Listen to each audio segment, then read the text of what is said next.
Mr. Gurumurthy, for your generous introduction and for inviting me to this 54th Tughlaq conference. Anevarukkum vanakkam. I'm truly sorry to say Tamil pesiradu, but nonetheless I look forward to speaking to you in English, and I'm sure that Mr. Gurumurthy assures me that you will all understand me well enough to disagree with me. And I must say that I was amused and reassured when he said I'm not the only congressman who has come to this stage. And I'll tell you why. I mean, I certainly, as a young student and so on, I used to read about Cho Ramaswamy and Tughlaq and hear about these conferences. And I must say that Mr. Gurumurthy has continued this tradition with this very lively, interactive format. And I thought it would be very interesting to come and be part of it when he invited me to do so. Because for me, I think many of us in politics spend our whole time talking to people who already agree with us. We are spending our time preaching to the converted, as the Christians like to say. And I think it is important for us occasionally to meet and address people who may not agree with us, but at least we should have a dialogue across our political divides. So I've come to you in that spirit. I came with a prepared text, as you may have seen, but listening to Mr. Gurumurthy and hearing these comments, and at his own request to address one question on the UN and another one on the Maldives, I thought there were 6 issues that came up in his interaction that I may perhaps begin by saying a few words about, and then I will give you an abbreviated part of my prepared remarks in case any of that is of interest. But since there were 6 things during the interaction that I thought would be worth addressing, I'll depart from my text and talk about those. The first, you asked Mr. Gurumurthy for me to say a few words about the relevance of the United Nations today.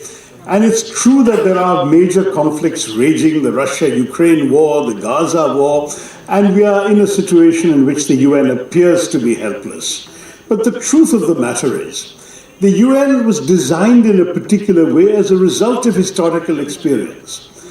In the last century, we had the First World War, which resulted in immense destruction, the greatest amount of loss of life that had ever been seen up to that point. And so the world decided to create an international body to prevent its recurrence, and they came up with a body called the League of Nations. But within 25 years of the start of the First World War, the Second World War started. The League of Nations failed. And one of the reasons the League of Nations failed was precisely because some of the big powers of the day, the powerful countries that could actually destroy world peace, did not join the United Nations, the League of Nations, that is the United States did not join the League of Nations. And some who did join were expelled by the League of Nations. So Germany, Italy, Russia at various times were expelled. And when the World War started, they were not even in the body for the body to influence their behavior. So when the United Nations was created at the end of the Second World War, the countries of the world wanted to avoid the mistakes that had crippled the League of Nations. And so they created a guarantee for the 5 major countries in the world at that time that they would never have the UN do anything against their interest because they would have a veto on decisions of the Security Council. And that was why when the United Nations Security Council was set up, 5 countries were given permanent seats with a veto, and when they all agree, wonderful things can be done by the UN. The UN has won half a dozen Nobel Prizes. But when they don't agree, the UN is unable to act because, for example, on the Ukraine war, Russia itself is obviously a participant, and they are not going to allow any resolution to be passed against their interest. They would veto it. And on the Gaza matter, there is no doubt that the Americans would support Israel fully, and they too have been vetoing any attempts for the Security Council to impose any binding restrictions on Israel. So that is the reality we're facing today. Does that mean the United Nations is useless? No, because it does a great deal else. And I think we must appreciate the outstanding work of the UN in a number of other fields. But at the same time, we must realize that the United Nations is a mirror of the world. It reflects our agreements and our disagreements. It reflects our inequalities, the power of some big countries and the lack of power of some others, and the lack of power of some other countries. It also reflects in many ways the fact that the United Nations is also a mirror of our imperfections as human beings. That's what you think. I'll wait for the water. For our imperfections. In fact, the second Secretary General, Dag Hammarskjöld, said 75 years ago something very memorable. He said the United Nations was not created to take mankind to heaven, but rather to save humanity from hell. In other words, the best the UN can often do is to prevent matters from getting worse. And I think that the United Nations is able to do, because when countries are obliged to be accountable to the United Nations, to the criticism of other governments, to discussions in the Security Council, they're at least conscious, thank you so much. They're also always conscious that there is something that they need to be able to do in order to impress or persuade world opinion, and that may not be much, but it will prevent the worst from happening. The second issue that Mr. Gurumurthy wanted me to say something about is the Maldives. The Maldives is a very unusual situation. Yes, he's right, it's a 100% Muslim country. But the truth is, Pakistan has not had that much influence on the Maldives. Our influence on the Maldives has historically been very much greater. And you may remember in 1988, there was an attempted coup in the Maldives when some mercenaries, backed by some rather wealthy Sri Lankans, came in, held the president hostage and announced they were taking over the government. It's a very small country, I think about 8 lakh people. It's not a very big nation. But when this happened, it was India that immediately parachuted soldiers to the Maldives to put down the coup. And the Maldives government was very grateful for us. When a true democracy, a kind of what the Arabs call those color revolutions, Jasmine Revolution, Velvet Revolution, when a democracy fully dawned in the Maldives and there was a totally free election, the first person to win was very pro-Indian, Dr. Mohammad Nasheed, who ended up losing his office in some sort of internal quarrel, and subsequently an anti-Indian government came to power. So it's not as if the Maldives is chronically anti-Indian. That government in turn lost a free and fair election to another government that was very friendly to us. And now in turn that government has lost and we have a government that is less friendly to us. So as Mr. Gurumurthy said, he hoped it would not last very long. The truth is that the Maldives does change governments every few years and we can expect them to rethink these policies. But let us understand that gratitude is not a quality that you will often find in international affairs. We have helped Maldives. In fact, just 2 years ago, when there was a very serious shortage of drinking water in the Maldives, and literally people had no water to drink. Remember, they're surrounded by the seas are salt water. When that happened, India flew in huge transport planes full of drinking water to the Maldives. And that was when, at the time, there was an India Out campaign led by the party that has now won the election. But that's also part of life. You do something because it is the right thing to do. What does the Bhagavad Gita teach us? Do the right thing without expectation of reward, and so we should not be expecting the kind of gratitude that is largely absent in these matters. We should do what we believe is the decent thing to do to neighbors. Don't forget that historically, small neighbors have always had a problem with big neighbors.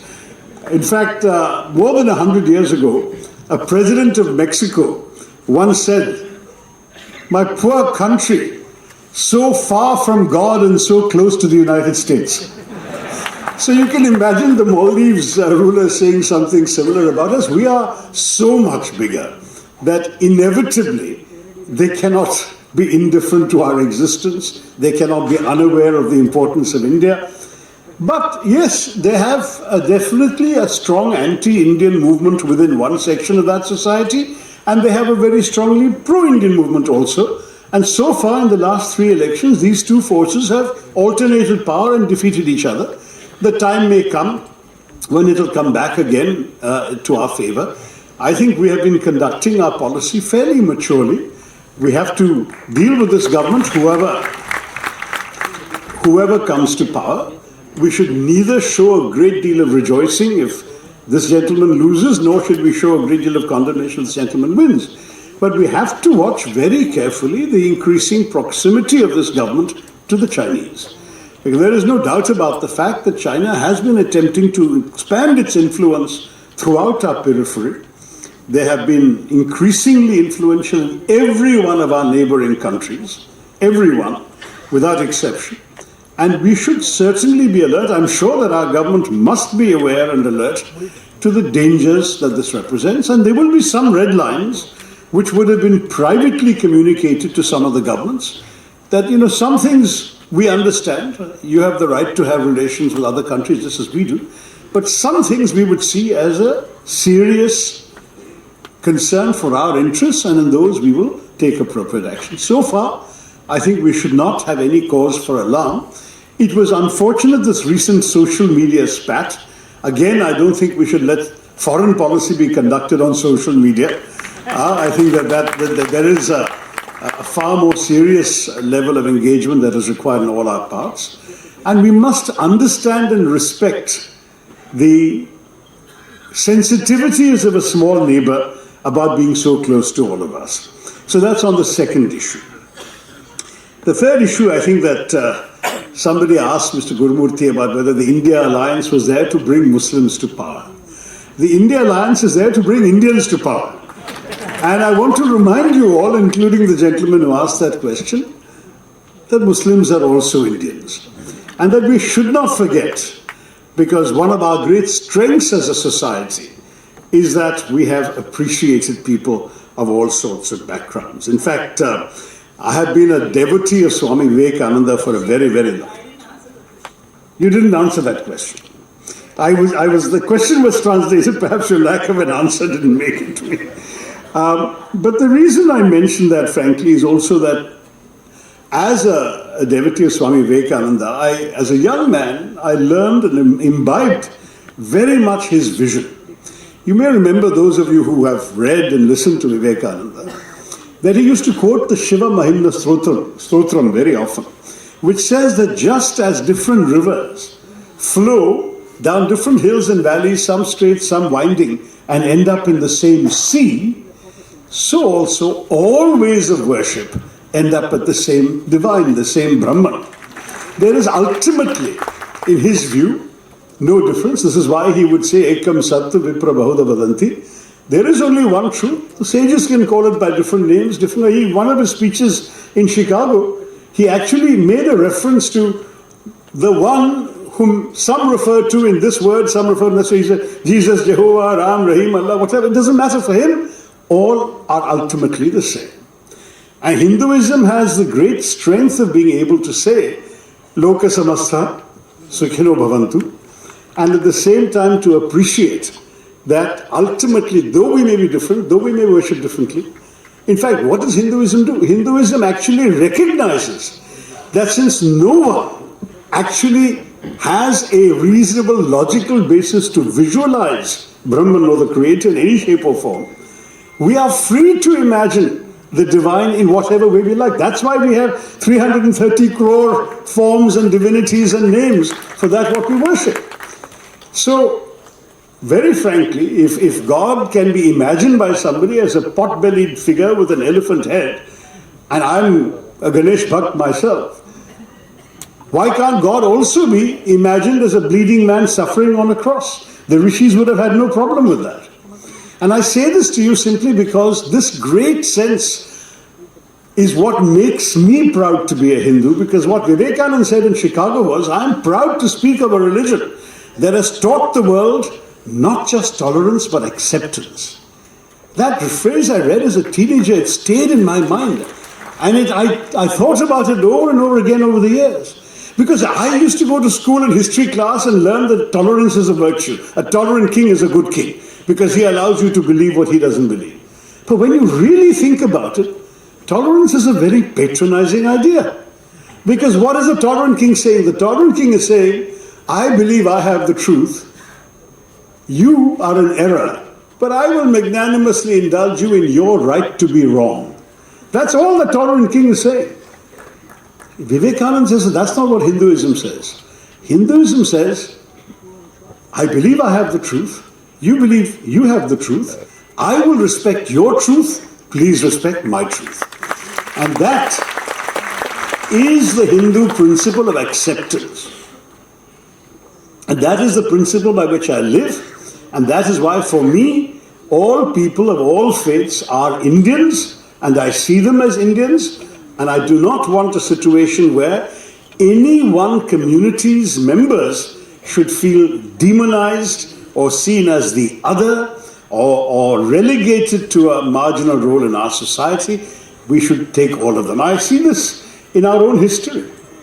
You know, I often talk about the fact that in 1971, when the Pakistani generals were foolish enough to declare a jihad against the Hindu unbeliever, who were they facing militarily? We had an army commanded by a Parsi, General Manekshaw. The vice chief of the air staff for operations was a Muslim, Air Marshal Latif. The general commanding the Eastern Command, based in Calcutta, who was in charge of the troops that we were going to send into East Pakistan, was a Sikh, General Arora. The admiral commanding the Western Fleet that was blockading Karachi and keeping the Pakistani shipping away from us was a Christian, Admiral Kuruvilla. And the general we helicoptered into Dhaka to negotiate the surrender of the Pakistani forces was Jewish, General Jacob. Now that is India. And that is the country of the Hindu infidel they're talking about. Now if you go to the island of Diu off the coast of Gujarat, there is a memorial to the one ship we lost. The only ship we lost in war with Pakistan was the INS Kukri, which went down with most of the hands on board. Captain Mullah was the captain. He went down with the ship. And there is a memorial to the Kukri itself, a little model, and then there is a wall with all the names of those who perished on board the Kukri, soldiers, sailors, Jawans. You will see there is no religion of India, no caste of India, no region of India that is not represented amongst those names. It brings tears to my eyes when I see there and I stand there and I see all these names. And I realize that everybody of every faith, of every background, has given their blood for this nation. Let us cherish that. Let us celebrate the Indianness of everyone. Let us not let anybody, because of their religion, feel that they're less Indian than we are. That is my conviction. North versus South. I think that was a question that perhaps Mr. Gurumurthy and I would answer differently.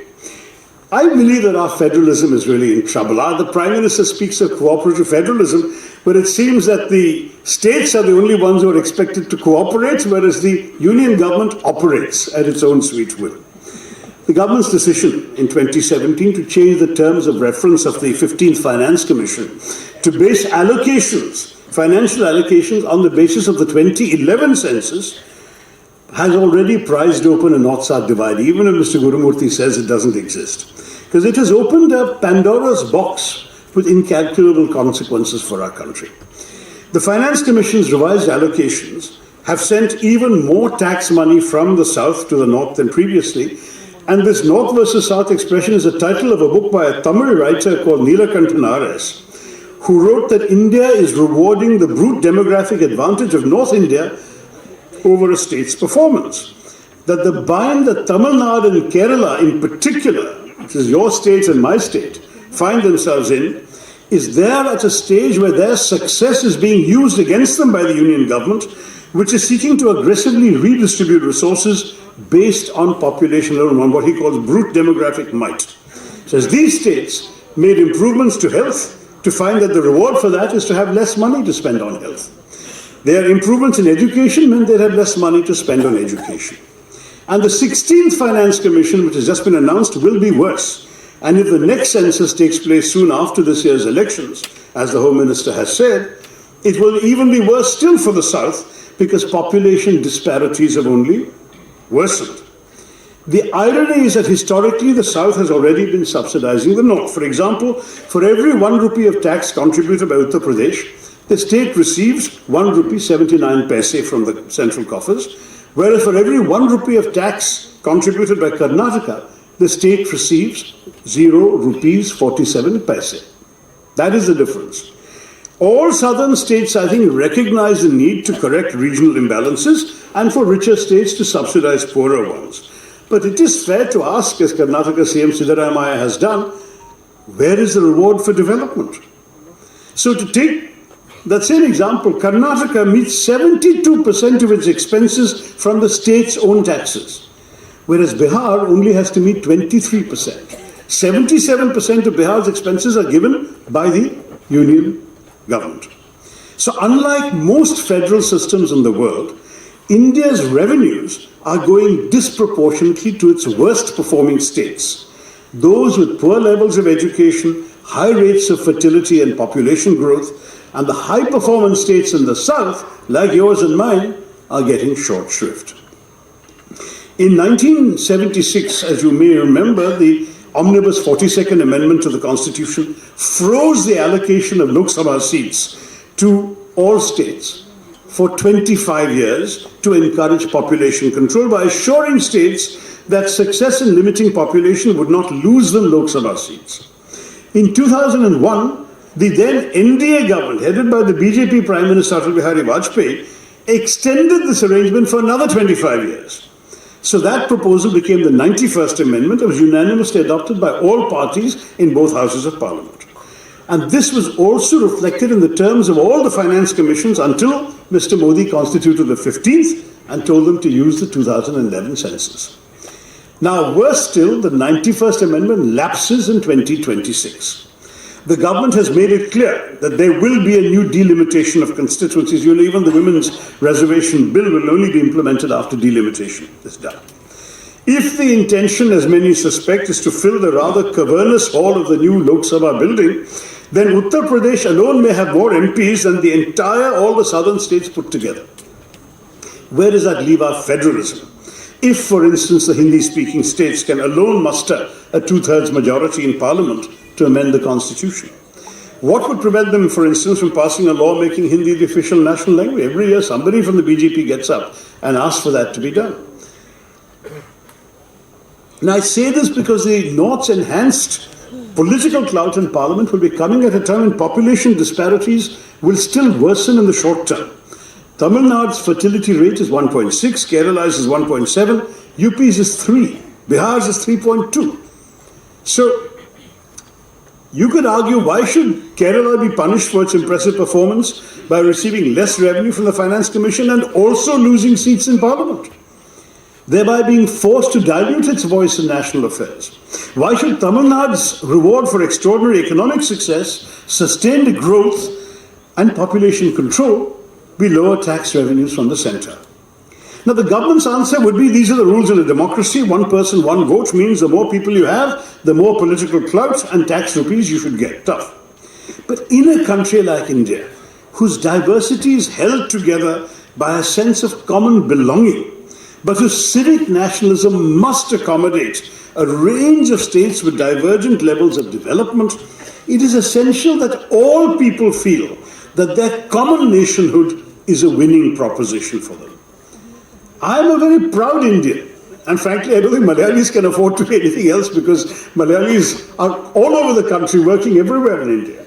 But in a country where regional, religious, linguistic tensions are never far from the surface, the answer that we have more people so we will have more money and more power risks rupturing the fragile bonds that hold us all together. We've seen the erosion of federalism with the ruling party's use of the legislation like an obscure provision of the Disaster Management Act during the COVID pandemic to impose the lockdowns from the centre. So states had no say. Strictly speaking, a lockdown is a law and order mechanism. Law and order is a state subject. But no, the centre did it. And the fact is that the states therefore had no control over these lockdowns during the COVID pandemic, and their ability to respond to the pandemic was restricted. The invention of PM Cares, which meant a limited flow of funds to the CMs, the various CMs relief funds, because everything was now going to a new PM fund. the acceleration in the proportion of central-sponsored schemes. They're effectively reducing states to mere implementing agencies. And add to that the move towards destroying the balance in our fiscal federalism that in previous governments was carefully maintained so that our states felt empowered. And you have to know, funds transferred to states from the union government has gone down in each of the last 3 fiscal years, from 4,60,575 crores in 2021-22 to just 3,59,000 in 23-24. A similar trend can also be seen in the devolution of tax revenues. The state's share of tax revenues has come down to just 30.4% in the last budget, whereas in the 14th Finance Commission, states used to get 42%. So we are in a situation where this government has increased its own financial powers at the expense of the states. And on top of that, they've also increased the cesses and surcharges, which do not need to be shared with the states.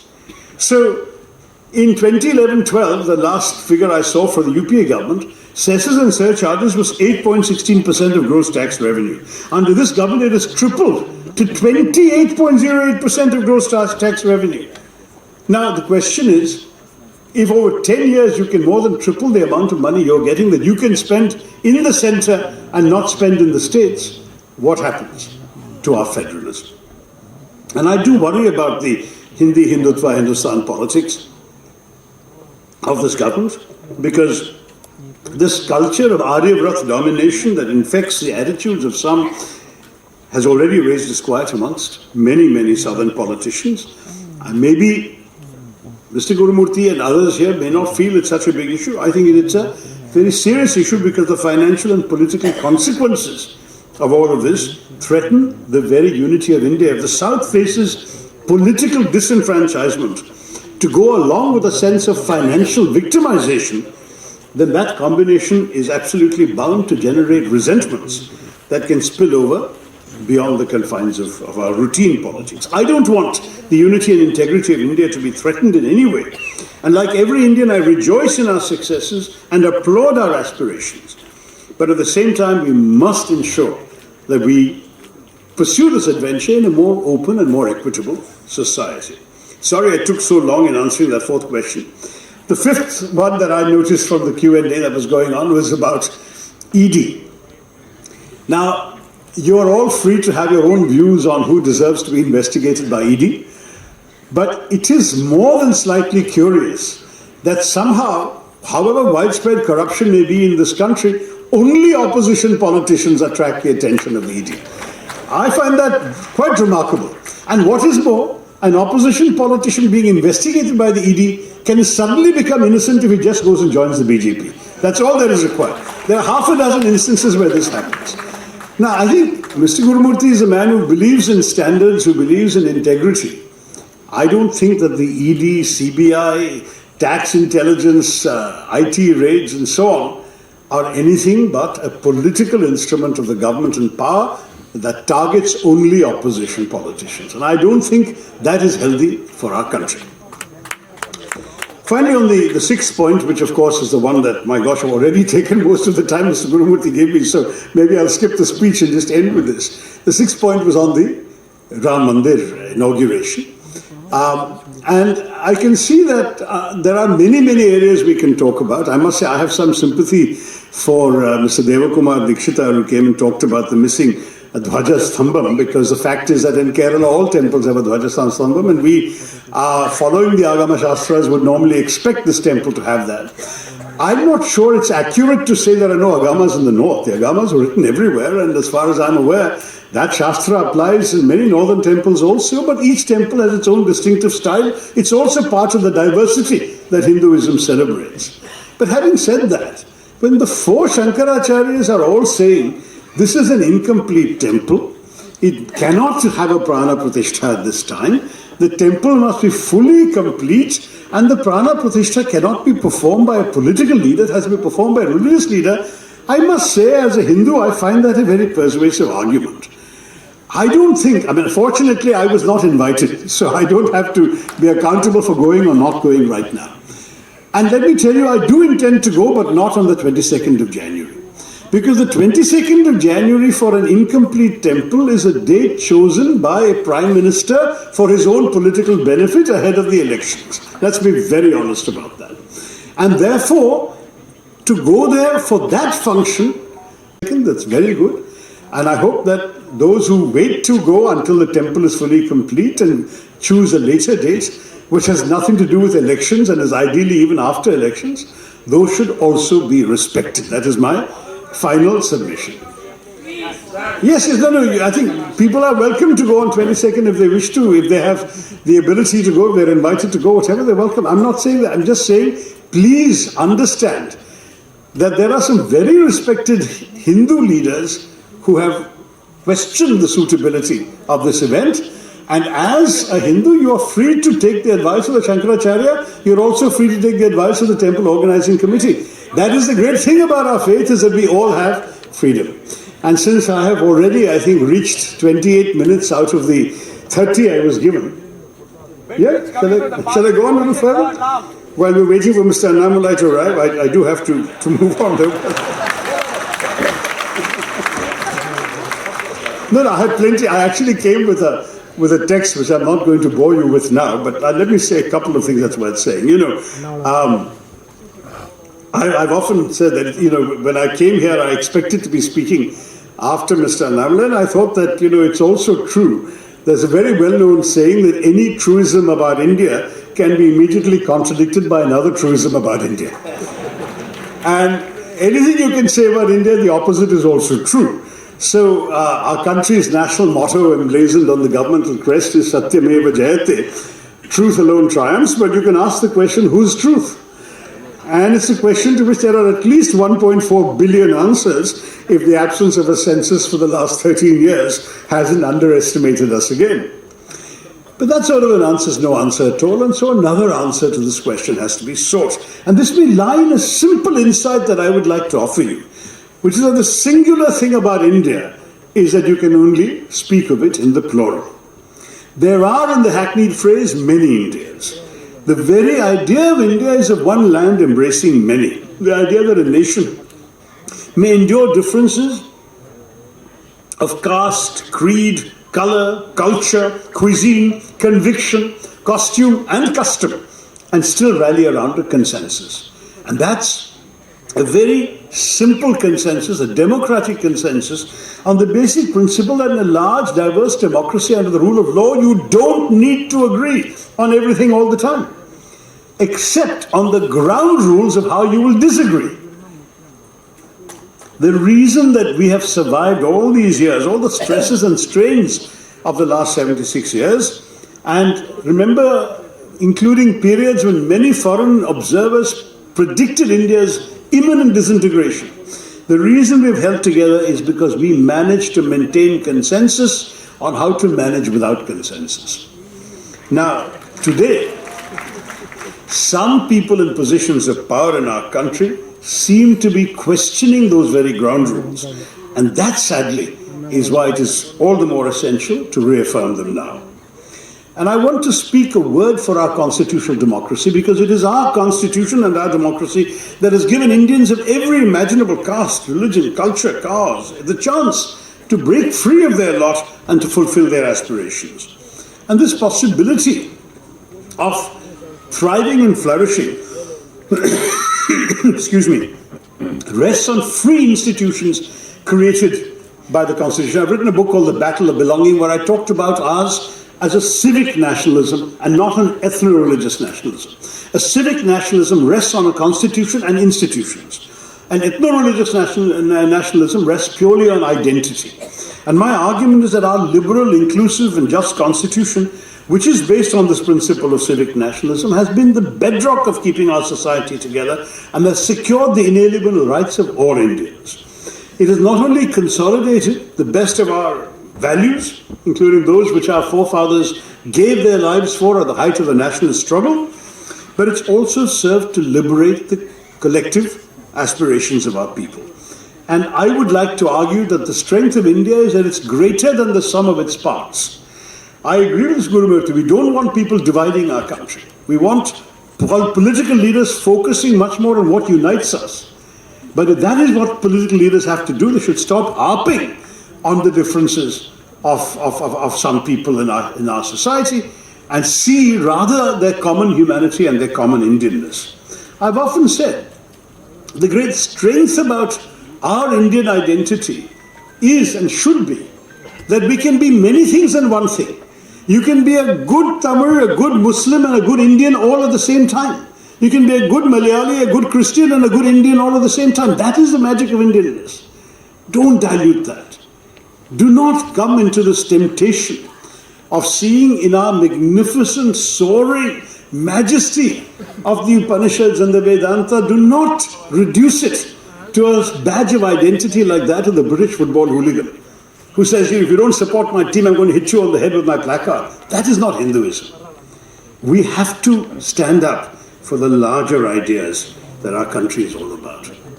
And this is essentially what I want to talk about, that the old India, the Prime Minister talks about new India, but the old India that was fought for by the blood of our forefathers and bathed in the crucible of our national struggle is one in which we had access to an inalienable set of freedoms, and the freedom of choice was prime, the freedom to choose what government you wanted, the freedom to choose what set of convictions to resonate with, the freedom to choose what to eat, who to love, how to love, the freedom to choose what to wear, or which language to speak, the freedom to move freely within the sovereign borders of our country, and the freedom to choose whether Ram or Rahim or Jesus or Jehovah or none of them was the force that guided and moved the cosmos. All these freedoms are enshrined in our Constitution, and they're embedded not just in the letter and spirit of the law, but in the lived experience of India and its peoples. And I think it would be a sad thing to threaten that by trying to impose an illusory and dangerous uniformity in the name of our unity. And that's the distorted version of the Indian idea that has been rising in some quarters, with a dangerous ethno-nationalism being fostered, where a narrow-minded majoritarianism is being promoted through incidents of communal violence and Gaurakshak vigilantes and mob lynching, zealots supported by the bulldozers of the state and draconian laws. Why do we want that? Why do we want to create what one writer has called a republic of fear across larger parts of northern India today? Why not celebrate instead the liberty, the equality, the fraternity, a word that really appealed to Dr. Ambedkar, that our Constitution pledged to give us? And also we must, I'm sure Mr. Anamaya will come, I've seen one of his speeches on YouTube where he talks about the economy and technological advances. Let's applaud economic progress and technological advance, but let us not forget the people at the bottom of the pyramid. Fact is that many of the young people who voted for this government 10 years ago, in the expectation of getting jobs, getting a job, and who still don't have a job, what do we say to them? Many who do have jobs can't afford the same purchases as the market that they could 2 or 3 years ago. Unemployment and inflation are both up. Purchasing power is down. Real income growth has been stagnating in our country. Listening to apologists for the government reminds me of a cartoon I saw recently showing a government official glibly declaring that the fundamentals of the economy are strong, and the citizen responds, "But I'm not making enough money to survive." And the government official sagely replies, "That isn't one of the fundamentals." So that is the reality of life in India today, and I must say that it's all very well to celebrate a new India, but you can't afford to make a mess of the old India too. I'm going to try and stop there, not because I don't have more to say, but because I really do want to stop within a reasonable amount of time, and you hear other voices as well. But I just want to say, in conclusion, that for me, I celebrate the idea of a nation that is made up of many different kinds of people, an India where it should not and does not matter what religion you practice, what language you speak, what caste you were born into, what color your skin is. It only matters that you are Indian and that we respect all faiths, all beliefs, all cultures, all languages, all regions, and all classes. What we want is unity. What they want is uniformity. We believe in an India that unites our people, and they seek to divide us. Our ideology wants to bind people together. Theirs separates one Indian from another. I'm here to listen to you, and please do listen to me briefly. I'm about to finish. What we need in a new India is a strengthening of democratic institutions at all levels. We need transparency and accountability. We need to strengthen our Right to Information Act. We need to strengthen institutions that are currently being weakened. We cannot benefit from a parliament which is just a notice board for the government or a rubber stamp for the majority. We must have free discussion. If you felt there was any benefit in listening to me here, let us also have that benefit in parliament. Let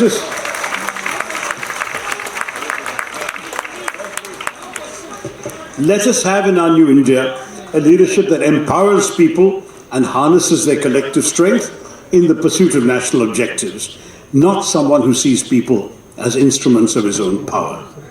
I want to say very simply, we've heard a lot of exhortations in our country. Make in India, digital India, start up India, stand up India, sit down India, shut up India. I've heard that too.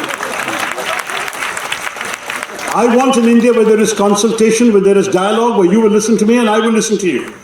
We must never speak of India shining without asking who India is shining for.